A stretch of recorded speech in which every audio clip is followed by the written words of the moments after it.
I've been thinking long and hard on this one. Over the last few years, the liberal Democrat attacks on conservative blacks have increased in number and ferocity. While I'm not surprised by this or the liberal media's silence over the casual use of normally taboo racial slurs directed at blacks, I'm left wondering, just why do we bother? I understand it's risky if you're a black Democrat to echo the ideas of conservative blacks that you may agree with. Groupthink is an ugly concept to go against. But as a black conservative, as a human being, I'm left asking myself, why am I going so far out of my way to try to convince those who are too lazy to pick up a book or do an internet search and see just who's been really using, thus keeping the black man and woman down? The following are a few minor bullet points, courtesy of my friend in Los Angeles, Larry Elder, and Reverend Wayne Perriman in Seattle. Democrats supported slavery and its expansion into the northern states. After the Civil War, 23 blacks, 13 of them ex-slaves, were elected to Congress, all as Republicans. That the first black Democrat was not elected to Congress until 1935 from the state of Illinois.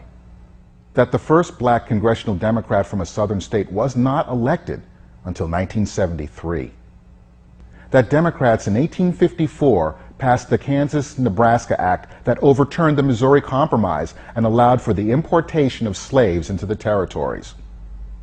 Democrats opposed Senate Bill 60 of 1866 to give blacks 40 acres and a mule. It was Democratic President Andrew Johnson that vetoed the bill. Democrats opposed the 1866 Civil Rights Act. On July 4, 1867, in Houston, 150 blacks and 20 whites formed not the Black Texas Republican Party, but the Texas Republican Party. Blacks across southern states also founded the Republican parties in their states. In 1850, Democrats passed the Fugitive Slave Law. President Abraham Lincoln issued the Emancipation Proclamation during the Civil War. In 1865, the 13th Amendment emancipating the slaves was passed with 100% of Republicans voting for it and only 23% of Democrats voting for it. The 14th Amendment was passed giving the newly emancipated blacks full civil rights and federal guarantee of those rights, superseding any state laws. Every single voting Republican voted for the amendment. No Democrat voted for it. Congress passed the 15th Amendment in 1870, guaranteeing blacks the right to vote. Every single Republican voted for it, with every single Democrat voting against it. During 1872 congressional investigations, Democrats admitted beginning the Ku Klux Klan as an effort to stop the spread of the Republican Party and to reestablish Democratic control in southern states. Blacks who were all Republican at that time were the primary targets of violence. Southern Democrats like Al Gore Sr. and William Fulbright debated against the passage of the 1964 Civil Rights Act. Southern Democrats, including Al Gore Sr. and William Fulbright, debated against the passage of the 1965 Voting Rights Act. Democrats supported and participated in burning down middle-class black communities like those in Rosewood, Florida, Wilmington, North Carolina, and the Greenwood District, Black Wall Street, in Tulsa, Oklahoma. Between 1870 and 1875, the Republican Congress passed many pro-black civil rights laws. But in 1876, Democrats took control of the House and no further race-based civil rights laws passed until 1957. In 1892, Democrats gained control of the House, the Senate, and the White House, repealed all of the Republican-based civil rights laws. That enabled the Southern Democrats to pass the Jim Crow laws, poll taxes, literacy tests, and so on in their individual states. Only 64% of Democrats in Congress voted for the 1964 Civil Rights Act, while 80% of Republicans voted for the act. Democrats, in an effort to keep blacks in their place, used sadistic torture, terror, and violence, including lynching, mutilations, murder, decapitations, beatings, and burning to death countless numbers of blacks.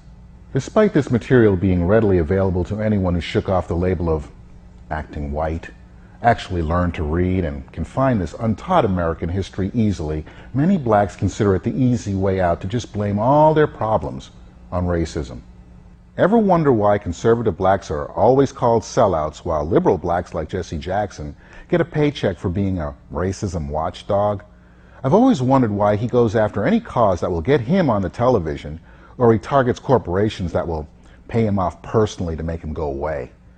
Jackson ignores the real problems in the black community because should they become cured, he'll lose his livelihood.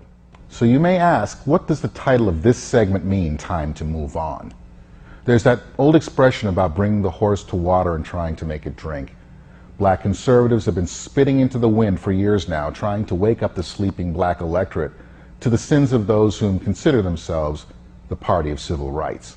We have attempted to point our brethren in the right direction, pardon the pun, and have been called Sambos, Uncle Toms, lapdogs, and those slurs yet to be repudiated by those in the mainstream media or academia. Maybe we should just consider some a lost cause and just move on. There are some who enjoy their victim status and use it as a way of blaming others for their own laziness.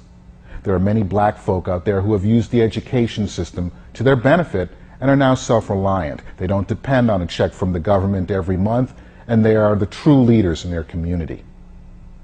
There are those who live by blaming whites for their every misfortune, while they now have to live with the ramifications of their blowing off school earlier in life. They claim affirmative action will cure those ramifications.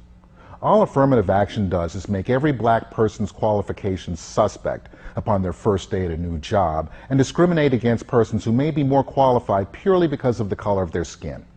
Liberal blacks call that payback. Just who is perpetuating racism and discrimination in America? Those who believe rap music and sports are the only way out of a crime-ridden neighborhood can choose to live that fool's paradise while condemning others who choose to study. The entertainment industry can celebrate so-called adversity, but many of our hardcore street personalities actually came from middle-class backgrounds and made sound business decisions to get from point A to point B. Those who wish to elevate themselves must make a choice. Personal responsibility is not a catchphrase. It's a way of life that gives someone real control over their lives. Going to work isn't selling out. Not impregnating or being impregnated before age 14 isn't selling out. Teaching your kids that school and not the streets is the path to success isn't selling out. Selling out is taking a dump on the very opportunities this country has to offer and making something out of your dream. Sitting on your butt and blaming whites for your failings and demanding a monetary payoff is a waste of time because it will never happen. There are too many successful blacks in this nation to disprove the wildly held notion that racism is keeping us all down. For those of you who decide to take control of your lives, there is a home for you. I know it's been hard to stay in the closet because almost all around you would shun you or worse. But that closet is filling up, and soon there will be no place for independent blacks but to go out and up.